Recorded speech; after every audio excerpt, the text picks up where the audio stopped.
क्या तुमने कभी गौर किया है, कुछ लोग बिना कुछ कहे ही अपने आसपास का माहौल बदल देते हैं। वे न चिल्लाते हैं, वे न किसी से मिन्नत करते हैं, वे बस खामोश हो जाते हैं और अचानक से हवा बदल जाती है। लोग बेचैन हो जाते हैं, लोग उन्हें खोजने लगते हैं, और जो लोग हमेशा सोचते थे कि वे उन्हें बहुत अच्छी तरह से जानते हैं, अचानक समझते हैं कि दरअसल वे उनके बारे में कुछ भी नहीं जानते। सोचो, अगर तुम भी ऐसा करो तो, अगर तुम हर बात पर तुरंत प्रतिक्रिया देना बंद कर दो, अगर तुम झगड़े की जगह चुप्पी चुन लो, अगर तुम हर छोटी बात का जवाब देने के बजाय थोड़ा पीछे हट जाओ, तो क्या होगा? यही असली राज छुपा है।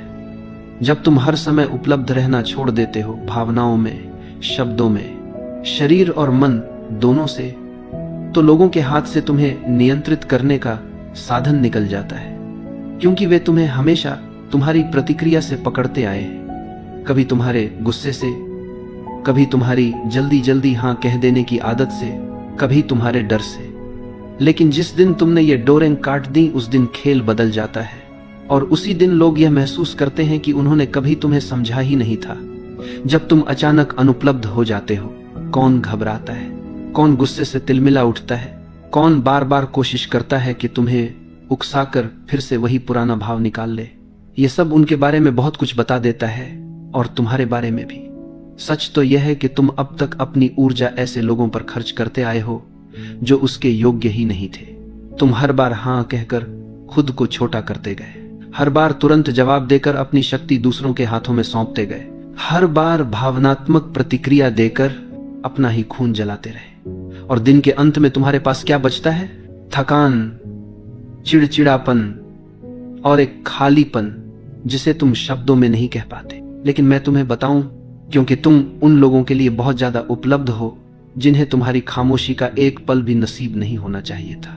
यह जो मैं कह रहा हूं, इसका अर्थ यह नहीं कि तुम दुनिया से मुंह मोड़ लो। इसका अर्थ यह है कि तुम पहले खुद को चुनो। महान संतों ने कहा है, सच्चा अनुशासन है स्वयं को पहचानना। जब तुम यह समझ जाते हो कि चुप्पी 1000 बहसों से ज्यादा ताकतवर है, तो तुम्हारे भीतर एक नई शक्ति जन्म लेती है।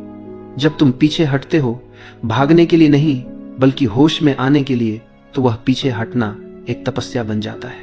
तो अब मैं तुमसे पूछता हूं, कब तक तुम दूसरों की भावनाओं से बंधे रहोगे? कब तक हर बार कठपुतली की तरह नाचते रहोगे जब कोई तुम्हारे घाव पर हाथ रख दे? क्या अब समय नहीं आ गया कि तुम उन डोरियों को काट दो, थोड़ा रहस्यमय बन जाओ?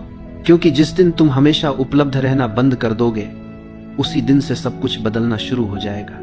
बचपन से हमें यही सिखाया गया है, हमेशा हां बोलो, सबको खुश रखो, जल्दी जवाब दो, लोग नाराज न हो। और धीरे धीरे हमें यह भ्रम दे दिया गया कि हमारी कीमत सिर्फ इसी में है कि हम कितने उपलब्ध हैं। लेकिन असलियत बिल्कुल उल्टी है। बहुत अधिक उपलब्ध होना कोई पुण्य नहीं है, यह तो कैद खाना है। जितना तुम उपलब्ध होते हो, उतना ही तुम दूसरों के हाथों का खिलौना बन जाते हो। लोग तुम्हें एक बटन की तरह इस्तेमाल करते हैं। जब ध्यान चाहिए तुम्हें दबा देते हैं, जब दिल बहलाना है तुम्हें ढूंढ लेते हैं, जब उन्हें सहारा चाहिए तुम्हें याद कर लेते हैं, और काम पूरा होते ही तुम्हें किनारे रख देते हैं। कितनी बार तुमने सिर्फ इसलिए मुस्कुराया क्योंकि तुम ना कह नहीं पाए? कितनी बार तुमने थकान के बावजूद जवाब दिया क्योंकि डर था कि कोई नाराज न हो जाए? कितनी बार तुमने अपनी सच्ची भावना छुपा ली सिर्फ इसलिए कि कोई तुम्हें ठुकरा न दे? यही है आत्मत्याग, यही है खुद से धोखा, और यही है वह जाल जिसमें आज ज्यादातर लोग फंसे हुए हैं। यहां तक कि हमारी ऊर्जा भी असीमित नहीं है। हर हां, हर प्रतिक्रिया हमारे भीतर से कुछ निकाल ले जाती है, और जब यही ऊर्जा बार बार व्यर्थ खर्च हो जाती है तो हम खोखले हो जाते हैं। लोगों को तुम्हारी परवाह नहीं है, उन्हें सिर्फ तुम्हारी उपयोगिता चाहिए, तुम्हारा साथ, तुम्हारा सहारा, तुम्हारी संवेदना, बस उतनी देर तक जब तक उन्हें जरूरत है।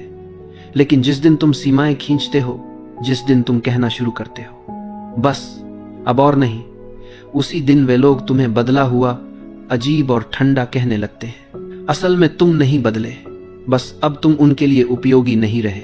और यही है सबसे बड़ा सच, जितना तुम उपलब्ध रहोगे उतना ही तुम्हारी कीमत गिरती जाएगी। क्योंकि जो चीज हर वक्त मिल जाए वह रद्दी कागज बन जाती है। किसी के लिए मूल्यवान नहीं रहती। किसी चीज की इज्जत तब होती है जब उसे पाने के लिए मेहनत करनी पड़े, और तुम जब हर समय मौजूद हो तो कोई तुम्हारी कीमत क्यों मानेगा। तो अब तुम सोचो, तुम्हारा समय किसे देना चाहिए? तुम्हारा ध्यान, तुम्हारी उपस्थिति, तुम्हारी सुनवाई, किसे सच में इसके योग्य मानते हो? और उससे भी ज्यादा जरूरी सवाल है, कौन तुम्हारी अनुपस्थिति का हकदार है? लेकिन इस सवाल का जवाब देने से पहले हमें समझना होगा कि हम इतने जल्दी प्रतिक्रिया क्यों दे देते हैं। हम हर बार क्यों झुक जाते हैं? हमारे भीतर यह तुरंत उत्तर देने की आदत क्यों बैठी हुई है? इसके पीछे है हमारी ऊर्जा।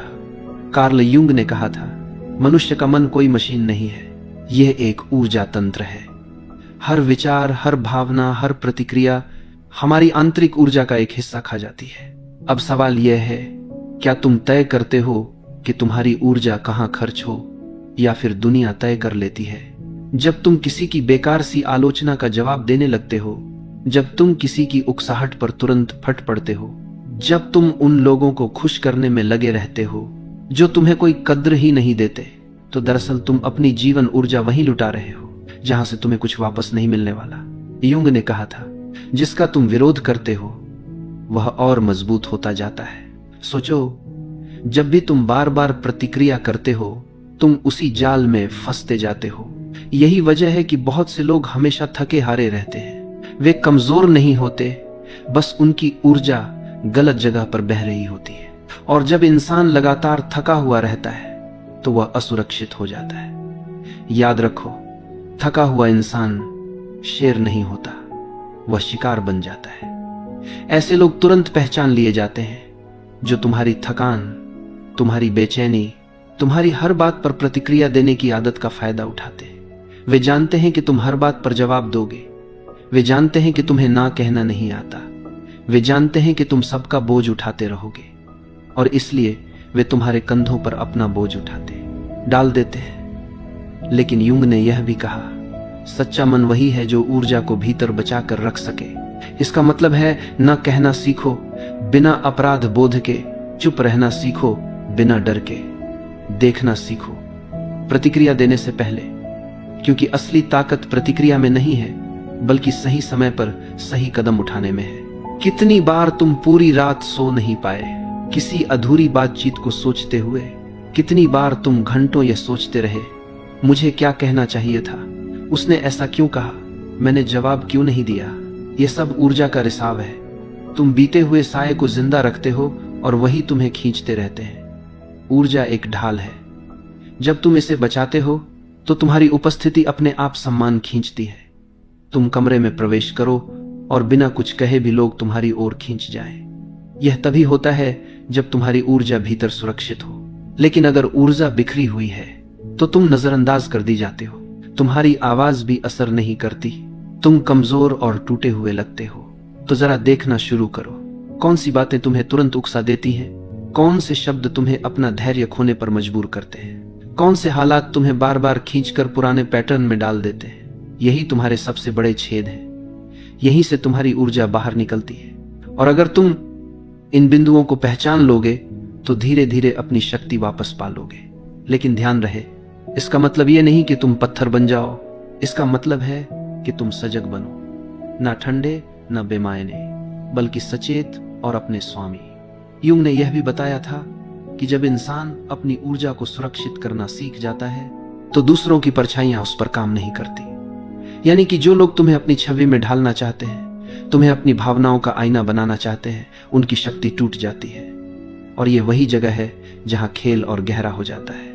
जो लोग हमेशा तुम्हारी दयालुता का फायदा उठाते हैं, जो लोग हमेशा तुम्हारे सहारे खड़े रहना चाहते हैं, जो लोग तुम्हारे शांत होने से डर जाते हैं, असल में वे तुम्हारी ऊर्जा से पलते हैं। जैसे कोई बेल किसी मजबूत पेड़ से लिपटकर जिंदा रहती है, और जिस दिन पेड़ झुकना बंद कर देता है उस दिन बेल सूखने लगती है। इसलिए अगली बार जब तुम किसी को ना कहो, जब तुम प्रतिक्रिया न दो, जब तुम चुप रह जाओ, तो समझ लो खेल बदल रहा है। तुम्हारी अनुपलब्धता उनके लिए संकट है, और यह संकट उन्हें अपने भीतर झांकने पर मजबूर करता है। तुम्हारी चुप रहना कोई कमजोरी नहीं है, यह तुम्हारी आत्मा की शक्ति है। लेकिन यहां से यात्रा और भी पेचीदा हो जाती है, क्योंकि जो लोग अब तक तुम्हें इस्तेमाल करते आए हैं वे अचानक बेचैन हो जाएंगे। वे तुम्हें उकसाएंगे, आलोचना करेंगे, तुम्हें अजीब कहेंगे। असल में समस्या तुम में नहीं है। समस्या यह है कि अब तुम उनके खेल का हिस्सा नहीं हो। और यही है अगला कदम। जब तुम सचेत चुप्पी में जाते हो, जब तुम प्रतिक्रिया देना बंद कर देते हो, तो दुनिया की सबसे गहरी चालें तुम्हारे सामने खुलने लगती हैं। मौन का खेल।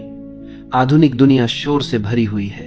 हर कोई बोलना चाहता है, हर कोई तुरंत जवाब देना चाहता है, हर कोई अपनी बात साबित करना चाहता है, इवन अगर उस चक्कर में उसे अपनी शांति ही क्यों न खोनी पड़े। लेकिन शक्ति, सच्ची शक्ति, वह शब्दों के शोर में नहीं बल्कि मौन की गहराई में छिपी है।